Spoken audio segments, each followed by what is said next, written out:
ہر ایک مومن کے دل کی ہے صدا مسلم پرسن اللہ، نہ بدلا ہے نہ بدلے گا میرا مسلم پرسن اللہ۔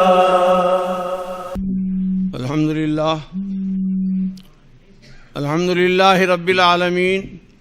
والصلاة والسلام علی سید الانبیاء و خاتم النبیین وعلی آلہ و اصحابہ اجمعین، اما بعد، فاعوذ باللہ من الشیطان الرجیم، بسم اللہ الرحمن الرحیم۔ الا لہ الخلق والامر، صدق اللہ مولانا العظیم۔ عزیزان محترم، دائس پہ تشریف فرما معزز حضرات، بالخصوص حضرت مولانا خالد سیف اللہ صاحب رحمانی زید مجدہ، امیر شریعت مولانا مفتی معیز الدین صاحب، اور تمام ہی علماء کرام اور تمام ہی دانشوران و رکلا،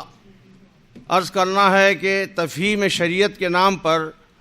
جو ورکشاپ رکھا گیا ہے، اس کی انتہائی ضرورت ہے اور رہی، اور اب بھی آئندہ بھی رہے گی، اس لیے کہ شریعت کو آج ہم یہ سمجھتے ہیں یا لوگ یہ سمجھتے ہیں کہ شریعت یہ مسلمانوں کا بنا ہوا کوئی قانون ہے جس میں تبدیلی آ سکتی ہے، مگر اللہ رب العالمین نے اس کو واضح کر دیا کہ الا لہ الخلق والامر، جو تخلیق کا مالک ہے وہی تشریع کا بھی مالک ہے، اسی نے امر بھی دیا ہے، اور وہی فطرت انسانی سے واقف ہے، اور وہ فطرت انسانی سے واقف ہونے کے ساتھ انسانوں کی دونوں قسموں سے واقف ہے، دونوں میں کیا کیا فرق ہے، کیا کیا کمزوریاں ہیں، کس کس چیز کی ضرورت ہے، یہ اللہ تعالیٰ چونکہ خالق بھی ہیں، مالک بھی ہیں، رب بھی ہیں، اور پھر تنہا واحد و معبود بھی ہیں۔ تو اس اعتبار سے اس کی ضرورت ہے، کیونکہ قرن اول سے لے کر آج تک فقہا نے، محدثین نے اور اللہ کے نبی صلی اللہ علیہ وسلم سے شریعت کے اصول جو بتلائے گئے ہیں، جو 4 اصول ہیں شریعت کے، اسی سے پوری کی پوری شریعت اور قوانین شریعت مستنبت ہے اور مدون ہے اور مرتب ہے۔ قرآن سب سے اصل ہے جو کلام الہی ہے، سنت رسول اللہ صلی اللہ علیہ وسلم جو قول رسول اور فعل رسول اور تقریر رسول پر شامل ہے۔ تقریر سے مطلب یہ کہ اللہ کے رسول نے اگر کسی بات کو سنا یا کسی کام کو کرتے ہوئے دیکھا اور آپ نے خاموشی اختیار کی تو وہ تقریر کہلاتا ہے، وہ بھی جو ہے ایک اصل ہے۔ اور اس کے بعد اجماع صحابہ کا، اجماع امت جس کو کہتے ہیں، یہ تیسری اصل ہے۔ اور پھر اس کے بعد انہی قرآن و حدیث پر مستنبت کر کے قیاس جس کو کہا جاتا ہے، اجتہاد جس کو کہا جاتا ہے، وہ اس طریقے سے جناب عالی محدثین نے بہت عرقریزی کے ساتھ صحیح ترین حدیثوں کو مرتب کیا، جو صحاح ستہ کی شکل میں موجود ہیں، جس میں سب سے زیادہ امام بخاری کی صحیح بخاری ہے، اور اسی سے لے کر قرآن و حدیث سے فقہا نے امام ابو حنیفہ رحمۃ اللہ علیہ سے لے کر اور دیگر فقہاء اربعہ ائمہ فقہا، انہوں نے مرتب کیا۔ یہ ساری کی ساری شریعت دراصل اللہ تعالیٰ کی طرف سے ہے، اس میں کسی قسم کی کوئی تبدیلی کا امکان نہیں ہے۔ جس طرح تخلیق کا جو طریقہ چلا آ رہا ہزاروں سال سے، اس میں جیسے انسان ترقی کر کے کوئی تبدیلی نہیں کر سکتا، اسی طرح تشریع میں اور اللہ کے حکم میں بھی تبدیلی نہیں ہو سکتی۔ اور حکم میں اللہ تعالیٰ نے فرمایا، یہ امر اللہ تعالیٰ نے دیے، اس کی جمع اوامر ہیں جو اللہ کی مرضیات پر مشتمل ہے، اور نہیں جو اللہ تعالیٰ کی نامرضیات پر مشتمل ہے اس کو نواہی کہتے ہیں۔ اسی لیے اللہ کے نبی صلی اللہ علیہ وسلم نے تربیت فرما کر صحابہ، تابعین، طبع تابعین، محدثین، مجتہدین، علماء، ان سارے کے سارے دعات، دین کے داعیوں کو پیدا کیا، اور ان سب نے اس بات کی دعوت دی کہ اللہ کے دین کو رہتی دنیا تک رہنا ہے۔ اس لیے اس میں وہ ساری کی ساری چیزیں ہیں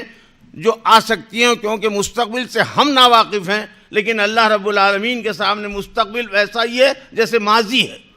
اسی وجہ سے بعض قرآن کی آیتوں میں آپ نے دیکھا ہوگا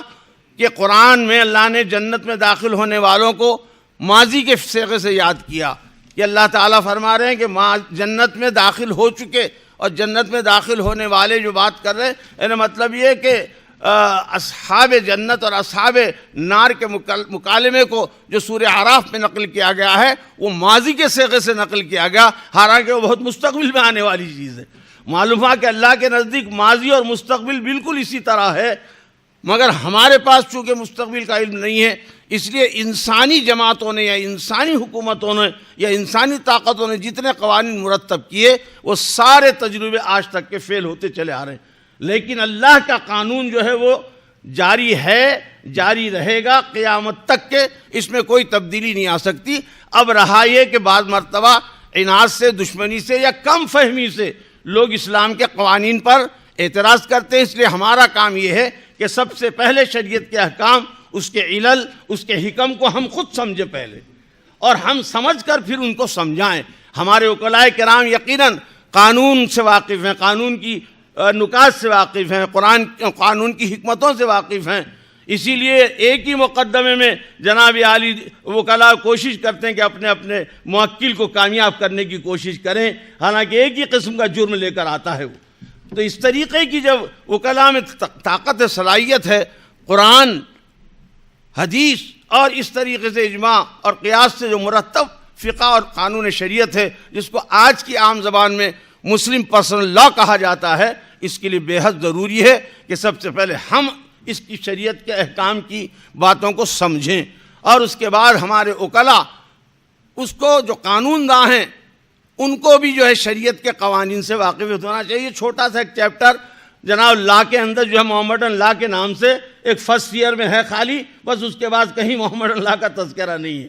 تو اس کے لیے مستقل ورکشاپ ہونا چاہیے، بات چیت ہونا چاہیے۔ ہمارے ناندیڑ کے وکلاء میں جیسے ہمارے MZ صدیقی صاحب بہت سینئر وکیل ہیں، وہ ہمیشہ صحیح اس قسم کے محمد اللہ کے کیسز میں اکثر انہی کے پاس بھیجتا ہوں، تو اس اعتبار سے اور بھی بہت سے ہیں، تو اس اعتبار سے مجھے اس مختصر سے وقت میں یہ کہنا ہے کہ یقیناً یہ بے انتہا وقت کی ضرورت نہیں بلکہ ہمیشہ اس کی ضرورت رہے گی کہ ہم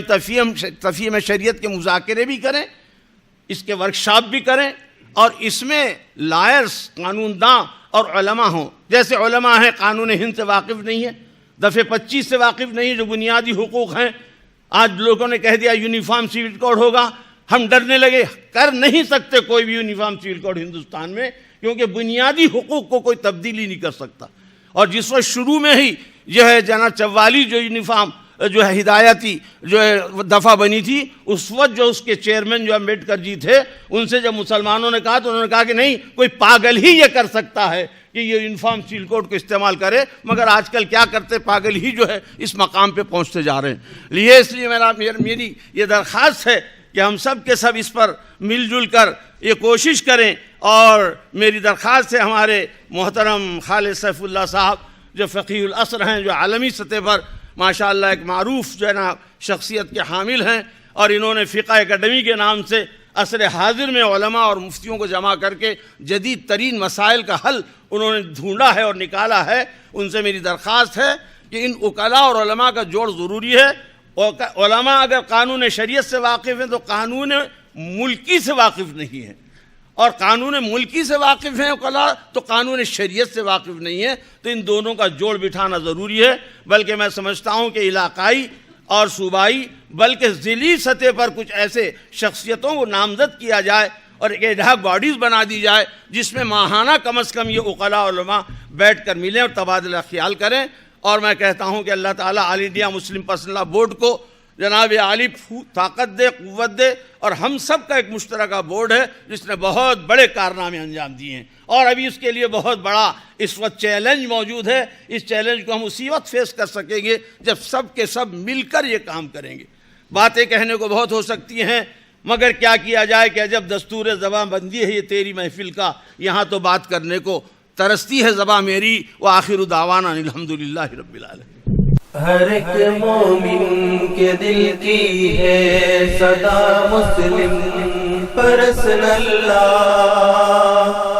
نہ بدلا ہے نہ بدلے گا میرا مسلم پرسنل لا۔